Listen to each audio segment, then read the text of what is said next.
সিলেট জেলা স্বেচ্ছাসেবক দলের আহ্বায়ক জননেতা আব্দুল আহাদ খান জামাল।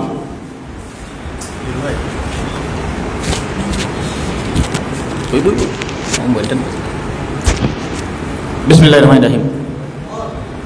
আমি প্রথমেই ক্ষমা চেয়ে নিচ্ছি যে আমার একটা বিশেষ কাজ থাকায় চলে যেতে হচ্ছে, এজন্য আসলে আমি প্রথমেই ক্ষমা চেয়ে নিচ্ছি যে কালাম ভাইয়ের এই শোকসভায় উপস্থিত না হলে নিজেকে অপরাধী মনে হতো।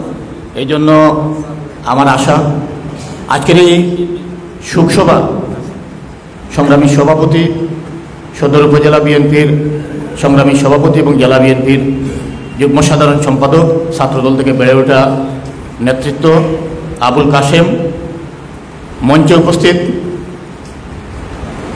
বিএনপি জাতীয় নির্বাহী কমিটির সংগ্রামী সহসাংগঠনিক সম্পাদক, জাতীয়তাবাদী ছাত্রদলের সোনালী ফসল জনাব মিফতা সিদ্দিকী, মঞ্চে উপস্থিত বিএনপি জাতীয় নির্বাহী কমিটির সহ ক্ষুদ্র ঋণ বিষয়ক সম্পাদক, বিএনপির প্রতিষ্ঠা লগ্ন থেকে যিনি এই দলের নেতৃত্ব দিয়ে আজকের এই পর্যায়ে পর্যন্ত এসেছেন, আমাদের সকলের প্রিয় নেতা বীর মুক্তিযোদ্ধা জনাব আব্দুর রাজ্জাক, মঞ্চে উপস্থিত আপনাদের সদরের কৃতি সন্তান জেলা বিএনপির সহসভাপতি জনাব আজির উদ্দিন চেয়ারম্যান সাহেব এবং সদরের আরেক কৃতি সন্তান আমাদের সিলেট জেলা বিএনপির বিপ্লবী প্রথম যুগ্ম সম্পাদক ইশতিয়াক আহমেদ সিদ্দিকী সহ বিএনপি অঙ্গ সংগঠনের বিভিন্ন পর্যায়ের নেতৃবৃন্দ এবং আজকের অনুষ্ঠানের সঞ্চালক সদর উপজেলা বিএনপির সাধারণ সম্পাদক আদিজ সহ সদর উপজেলা বিএনপির বিভিন্ন পর্যায়ের নেতৃবৃন্দ, বক্তব্য দীর্ঘায়িত করব না।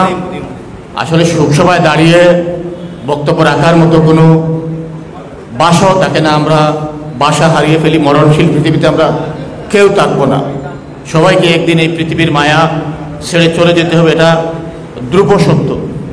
তারপরেও কিছু মৃত্যু আমাদেরকে ভীষণ ভাবায়, ভীষণ কষ্ট দেয়, ভীষণ আবেগতাড়িত করে।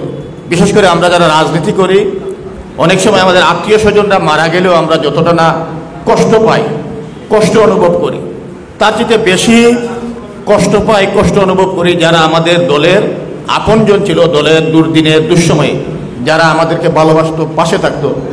কালাম ভাই ঠিক সেই ধরনের একজন মানুষ। আসলে কালাম ভাইয়ের সাথে আমার অনেক স্মৃতি। কালাম ভাইকে নিয়ে কথা বলার মতো ভাষা আমার জানা নেই। একটি কথা বলে আমি আমার বক্তব্য শেষ করব।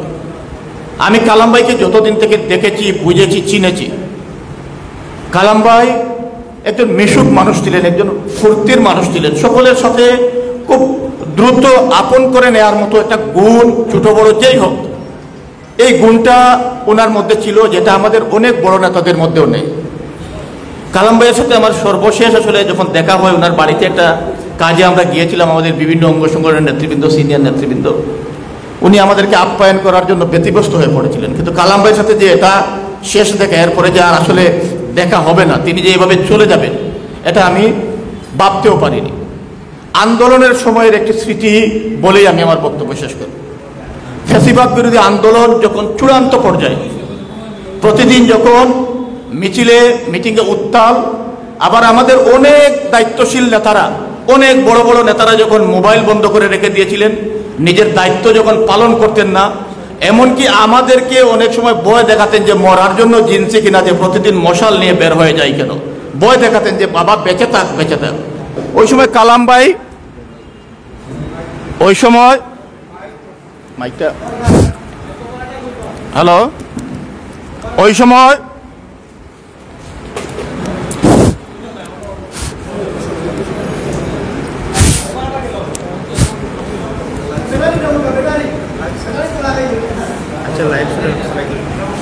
সময় কালাম ভাই এক দুই দিন পর পরই কিন্তু আমাদের খোঁজ নিতেন। একদিন তিনি আমাকে ফোন করলেন, ফোন করে বললেন যে ভাই তোমার এই নাম্বারে বিকাশ আছে কিনা। তা আমি বললাম ভাই আমার তো দুইটা মোবাইল নাম্বার, আমার তো কোনো নাম্বারে বিকাশ নাই। আমি বললাম ভাই কেন? বলে তুমি আমার একটা বিকাশ নাম্বার দেও তো ভাই, যে তোমাদের সাথে আমি মিছিলে হয়তো আসতে পারতেছি না, তোমাদের সাথে সশরীরে হয়তো থাকতে পারছি না, কিন্তু তোমাদের এই যাদের দায়িত্ব ছিল, তাদের কাজ ছিল, তারা রেখেছে। যাবেন পরে বললাম যে ভাই ঠিক আছে, আমি আপনাকে এটা নাম্বার দিয়ে দিচ্ছি, আমার নাম্বার তো নাই, আপনি ওই নাম্বারে দিয়ে দিয়ে। কালাম ভাই ওই সময় একথা বলার কারণ টাকার বিষয় না, মানসিকতার বিষয়। কালাম ভাই ওই সময় যে টাকাটা পাঠিয়েছেন, ওই টাকাটার সংখ্যায় হয়তো 5,000 টাকা, কিন্তু আমার কাছে ওই দিন মনে হয়েছে ওইটা 5 লাখ টাকার চেয়েও বেশি। কারণ এই যে দলের প্রতি তার যে ভালোবাসা, তার যে আবেগ, তার যে দলের কাজে সম্পৃক্ত হওয়ার যে মানসিকতা, এই মানসিকতা আমাদের অনেক বড় নেতাদের, অনেক স্বপ্নবাজদের নেই, যেটা কালাম ভাইয়ের মাঝে ছিল। আজকে কালাম ভাইয়ের এই অনুপস্থিতিতে আমি আল্লাহ তাআলার কাছে কায়মনো বাক্যে দোয়া করি যে আল্লাহ তাআলা যেন কালাম ভাইকে জান্নাতবাসী করেন। কালাম ভাইয়ের মতো আমরা যাতে দলকে হৃদয়ে ধারণ করতে পারি এবং সত্যিকার অর্থে নেতা কর্মীদের পাশে থাকার মতো মানসিকতা তৈরি করতে পারি। পাশাপাশি আপনাদেরকে একটা অনুরোধ করব যে আজকে আমার কাছে মনে হচ্ছে যে সদর উপজেলা ধীরে ধীরে অনেকটা অভিভাবক শূন্য হয়ে পড়ছে। আজকে কালাম ভাই আমাদের মাঝে নাই, সুনা মেম্বার সাহেব আমাদের মাঝে নাই, আমাদের হাজি ইলিয়াস সাহেব নাই। একে একে কিন্তু সদরের যে নেতৃত্ব, অভিভাবক, সেই অভিভাবক শূন্য হওয়ার এই প্রেক্ষাপটে যারা শত প্রতিকূলতার মাঝেও সদরের দলকে ধরে রেখেছেন, নেতৃত্ব দিচ্ছেন, যারা অভিভাবকের ভূমিকায় আছেন, আমরা যেন, আপনারা যেন আমাদের সেই অভিভাবকদেরকে সত্যিকার অর্থে সম্মান করি, মর্যাদা দেই।